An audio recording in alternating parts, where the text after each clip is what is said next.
আরিয়ান তার বাবা আদিব মির্জাকে বলে যে মামা যা করেছিল তা একেবারেই ঠিক করে নাই, তাই আমি এটা করতে বাধ্য হয়েছি। আদিব মির্জা এই কথা শোনার কিছুই বলে না, শুধু বলে যে মেয়েটাকে নিয়ে আসো, বিয়ের কথা পাকাপাকি করি। এই কথা শুনে আরিয়ান মির্জা খুব খুশি হয়। পরদিন আদিব মির্জার বাড়িতে এক উৎসব মুখর পরিবেশে আরিয়ান মির্জা নিতুকে নিয়ে উপস্থিত হয়। অতঃপর সেখানে আদিব মির্জা উপস্থিত হলে আরিয়ান নিতুকে বলে, এ হচ্ছে আমার বাবা। আর ঠিক তখনই মুভির গল্পে আসে এক নতুন টুইস্ট। নিতু হঠাৎ আদিব মির্জার দিকে তাকিয়ে উচ্চস্বরে একটি অশ্রাব্য গালি দেয়। সবাই হতবাক হয়ে তাকিয়ে থাকে। আদিব মির্জা কিছু বুঝে ওঠার আগেই নিতু উচ্চস্বরে আরেকটা গালি দেয়। বললাম না, you are a son of a bitch. Nitu ঠান্ডা মাথায় পকেট থেকে একটা সিগারেট বের করে আগুন ধরায়। আরিয়ান হতবাক হয়ে এগিয়ে গিয়ে বলে, তুমি এটা কি করছো? উনি আমার বাবা। নিতু স্থির হয়ে তাকিয়ে থাকে আর বলে, আমারও বাবা ছিল, কিন্তু এখন আর নেই। আদিব মির্জার কারণেই আমার পুরো পরিবারটা শেষ হয়ে গেছে। এরপর সিনেমায় ফ্ল্যাশব্যাকে দেখানো হয় মধুপুর গ্রামে রমিজ মিয়া নামের একজন গরিব বাবা তার দুই মেয়ে নিতু ও মিতুকে নিয়ে শান্তিতে জীবনযাপন করছিলেন। কিন্তু তখন দেশে রাজনৈতিক অস্থিরতা চলছিল। আরিয়ানের বাবা যে রাজনৈতিক দলে ছিল তাদের নেতাদের মধ্যে অস্থিরতা দেখা যায়। তখন তারা সিদ্ধান্ত নেয় যে বিরোধী দলের জনসভায় বোমা হামলা চালাবে, যাতে নিজেরা সুবিধা পায়। পরিকল্পনা মতো বোমা বিস্ফোরণ করা হয়, আর এতে অনেক মানুষ মারা যায় ও আহত হয়। এই ঘটনা নিয়ে সারা দেশে তোলপাড় শুরু হয়। আরিয়ানের বাবা তখন সংবাদ মাধ্যমকে জানান আসামিকে দ্রুত ধরা হবে। পরে তারা দলের সবাই বসে একটা পরিকল্পনা করে যে মধুপুর গ্রামের কোনো এক নিরীহ মানুষকে ধরে আনা হবে এবং তাকে এই ঘটনায় ফাঁসিয়ে দেওয়া হবে। পরিকল্পনা অনুযায়ী পুলিশ রমিজ মিয়ার বাড়িতে যায়। নিতু এবং তার বোন মিতুর সামনে থেকে তাদের বাবা রমিজ মিয়াকে টেনে হিচড়ে ধরে নিয়ে আসা হয়, কিন্তু তারা তখনও জানে না যে তাদের অপরাধটা কি। নিতু আর মিতু তার এক প্রতিবেশী চাচার কাছে যায় এবং অনেক কান্নাকাটি করে এবং বলে যে তাদের বাবাকে ছাড়িয়ে আনতে। তখন সেই চাচা বলে তাদের বাবা খুব বড় মামলায় ফেসে গেছেন, তাকে একজনই বাঁচাতে পারে, আর সে হলো আদিব মির্জা। তো আর কোনো পথ খোলা না পেয়ে নিতুর বোন মিতু যায় আদিব মির্জার কাছে তার বাবার প্রাণ ভিক্ষা চাওয়ার জন্য। তখন আদিব মির্জা নেশাগ্রস্ত অবস্থায় ছিল এবং নিতুর বোনকে দেখে তার মনে অনৈতিক কামনা তৈরি হয়। তখন আদিব মির্জা নিতুর বোন মিতুকে অনৈতিক প্রস্তাব দেয় এবং এর পরিবর্তে তার বাবাকে ছাড়ানোর আশ্বাস দেয়। মিতু তখন আর কোনো উপায় না দেখে সেই প্রস্তাবে রাজি হয়, কিন্তু মিতু তার সবকিছু বিসর্জন দিলেও আদিব মির্জা তার বাবাকে ছাড়ানোর কোনো ব্যবস্থা গ্রহণ করে না। সেই অপমানে মিতু আত্মহত্যা করে এবং নিতুর উদ্দেশ্যে একটি চিঠি লিখে তাকে সবকিছু জানিয়ে যায়। অপরদিকে দেখা যায় নিতুর বাবার ফাঁসি হয়ে যায়।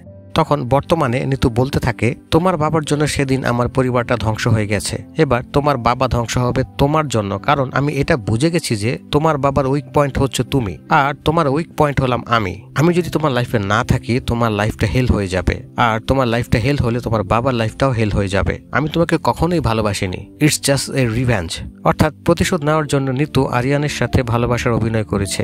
আরিয়ান নিতুকে অনেক বোঝানোর চেষ্টা করে আর বলে যে আমার বাবা তোমার সাথে অন্যায় করেছে, আমি তো কোনো অন্যায় করিনি। নিতু তখন বলে যে তোমার বাবার নাম, ডাক, টাকা পয়সা সব তুমি ভোগ করতে পারবে, আর শাস্তিটা ভোগ করতে পারবে না। আরিয়ান বলে আমি সব সহ্য করতে পারবো, কিন্তু এটা সহ্য করতে পারবো না, অর্থাৎ তোমাকে আমি হারাতে পারবো না।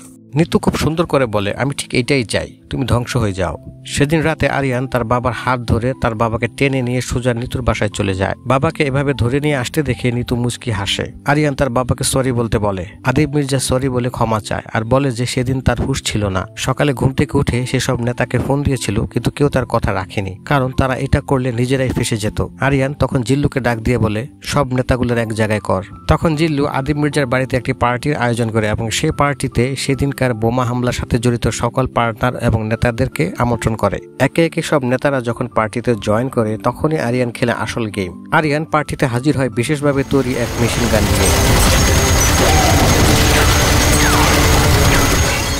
তার এই মেশিন গান দিয়ে সেখানে অনবরত গুলি করতে থাকে। বৃষ্টির মতো গুলি করতে করতে সেখানে থাকা প্রত্যেকটা মানুষকে একে একে মেরে সুইমিং পুলে ভাসিয়ে দেয়। এইসব নেতাকর্মীদের মাঝে ছিল প্রিন্সের বাবা নাপেদ খান, যার মুখে আরিয়ান প্রস্রাব করে দিয়েছিল। প্রথমে তো অপমান, তারপর আবার তার বাবার মৃত্যু। এই প্রতিশোধের যন্ত্রণা সহ্য করতে না পেরে প্রিন্স তার বড় ভাই ফারহানকে দেশে আসতে বলে। এদিকে আরিয়ান নিতুর বাসায় আসে আর বলে যে সে সবাইকে শেষ করে দিয়েছে। নিতু হাসতে হাসতে বলে, তুমি কি ভাবছো তুমি একে একে সবাইকে শেষ করে দিবে আর আমি তোমাকে ভালোবাসবো? এবার আরিয়ান রেগে যায় আর বলে, তুই কি মনে করেছিস আমি তোর জন্য পাগলামি করতেই থাকবো আর তুই আনন্দ পাইতেই থাকবি? আমি তোরে ভালোবাসছি 1 সেকেন্ডে, আর তোরে ছাড়তে লাগবে না ন্যানো সেকেন্ড, আর তুই আমাকে কি ছাড়বি? আমি তোকে ছেড়ে দিলাম। আর তখনই নিতু দৌড়ে এসে আরিয়ানকে পিছন থেকে জড়িয়ে ধরে আর বলে, প্লিজ আমাকে ছেড়ে যেও না, যখন তুমি আমার ছিলে তখন আমি তোমাকে বুঝতে পারি নাই, এখন বুঝতে পারছি তুমি আমার কি। নিতুর এই কথা এবং তার চাহনি দেখে আরিয়ান ইমোশনাল হয়ে যায় এবং সে নিতুকে ক্ষমা করে দেয়। আর ঠিক তখনই নিতু হেসে ওঠে আর বলে যে আমার 1 সেকেন্ডের অভিনয় তুমি কেমন গলে গেলে, তাই না? তখন নিতু আর উল্টাপাল্টা কথা বলতে থাকে থাকে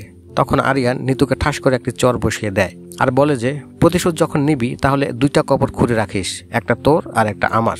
এই বলে আরিয়ান সেখান থেকে চলে যায়। ওইদিকে প্রিন্সের বড় ভাই ফারহান দেশে ফিরে আসে এবং সে তার বাবার হত্যাকারী আরিয়ান মির্জা ও নিতুকে খোঁজা শুরু করে দেয়। এদিকে আরিয়ান বাড়িতে এসে আবার নতুন করে নেশা শুরু করে। নেশার অতিরিক্ত ডোজ নিয়ে সে প্রায় 2 দিন অজ্ঞান হয়ে বিছানায় পড়ে থাকে। তখন জিল্লু এসে বলে যে আপনি 2 দিন ধরে কিছু খাননি আর কার জন্য মরতে বসেছেন, যে আপনাকে ভালোই বাসে না তার জন্য। তখন আরিয়ান বলে যদি আমি না বাঁচি তাইলে ওরেও বাঁচতে দিব না। এই বলে গাড়ি নিয়ে আরিয়ান তখনই বেরিয়ে যায়। আর ওইদিকে ফারহানের লোকেরা আগে থেকে রেডি হয়ে বসেছিল আরিয়ানকে হত্যা করার জন্য। আরিয়ান বাসা থেকে বেরোনোর সাথে সাথে একটা বড় ট্রাক দিয়ে আরিয়ানের গাড়িকে সজোরে ধাক্কা দেওয়া হয় আর এতে আরিয়ান খুব ভয়ঙ্করভাবে আহত হয়। ওদিকে ফারহান ভাবে হয়তো আরিয়ান মারাই গেছে। আরিয়ানকে তৎক্ষণাৎ হসপিটালে ভর্তি করানো হয় এবং প্রাথমিক অপারেশন সাকসেসফুল হলে ডাক্তার আরিয়ানের বাবাকে জানায় সুস্থ হতে অনেকটা সময় লাগবে এবং চেহারাটা কিছুটা বদলে যেতে পারে। তো কয়েক মাস পর আরিয়ানের ব্যান্ডেজ খোলা হয় আর তখন বের হয়ে আসে এক ক্ষতবিক্ষত ভয়ঙ্কর চেহারা। তার এই ভয়ঙ্কর চেহারা দেখে তার বাবা কান্না করে দেয়। এতদিন নিতুকে খুঁজে পাওয়া যাচ্ছিল না। হঠাৎ করে ফারহানের লোকজন নিতুকে খুঁজে পায় এবং তাকে তুলে নিয়ে যায়। নিতুকে দেখে ফারহানের ভালো লেগে যায় এবং সে বলে ওকে তো মারা যাবে না, ওকে আমি বিয়ে করব। প্রিন্স তখন রেগে গিয়ে বলে এই মেয়ের জন্য আরিয়ান আমার মুখে প্রস্রাব করে দিয়েছে, আমাদের বাবাকে মেরে ফেলেছে, আর তুমি ওরে বিয়ে করবা? ফারহান বলে যে এই মেয়ের জন্য একজন না 1000 জনকে মারা যায়। সারা জীবন এত এত মেয়ে দেখছি কিন্তু ওর মতো একটাও দেখি নাই। ফারহান প্রিন্সকে বলে বিয়ের ব্যবস্থা করতে। আর ওইদিকে আরিয়ানের কানে যখন খবর আসে যে আজ নিতুর বিয়ে হচ্ছে তখন সে তার অস্ত্রসহ দলবল নিয়ে হেলিকপ্টারে করে নিতুর বিয়ের উদ্দেশ্যে রওনা দেয়, যে দৃশ্যটা আমরা গল্পের একদম প্রথমেই দেখেছিলাম।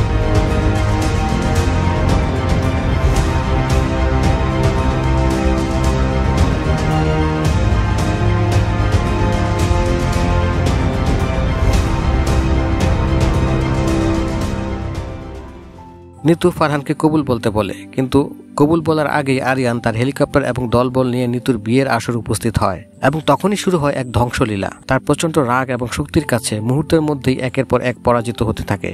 একে একে সবাইকে হত্যা করার পর সবশেষে আসে ফারহানের পালা। তবে ফারহানকে মারার দৃশ্যটা ছিল সেরা। ফারহান যেন আরিয়ানের সামনে দাঁড়াইতেই পারল না।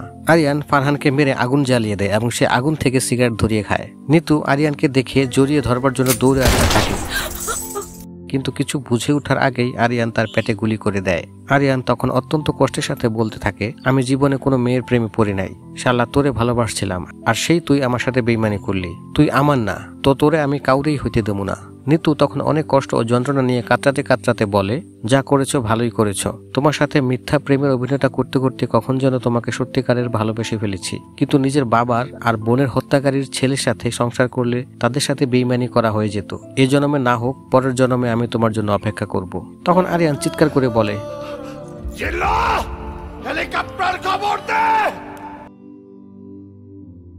কিন্তু নিতু সময় শেষ হয়ে আসে।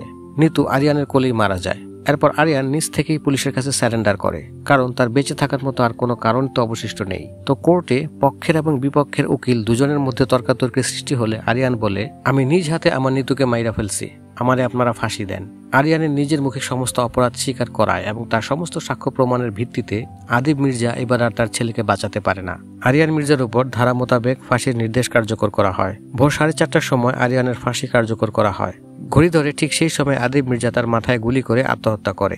আর এরই মাধ্যমে শেষ হয়ে যায় বরবাদ মুভিটি। বরবাদ সত্যি একটি দারুণ সিনেমা। এই ছবি দেখে আপনার কখনোই মনে হবে না যে আপনার বিন্দুমাত্র সময় নষ্ট হয়েছে। মুভিটি দেখে আপনার কেমন লেগেছে সেটা অবশ্যই কমেন্ট করে জানাবেন। আর যদি আপনার পছন্দের কোনো মুভির এক্সপ্লেনেশন দেখতে চান তাহলে সেটা বিনা দ্বিধায় আমাকে জানাতে পারেন। আর এখনো যদি আমার চ্যানেলটি সাবস্ক্রাইব করে না থাকেন তাহলে এখনই সাবস্ক্রাইব করে ফেলুন। ধন্যবাদ।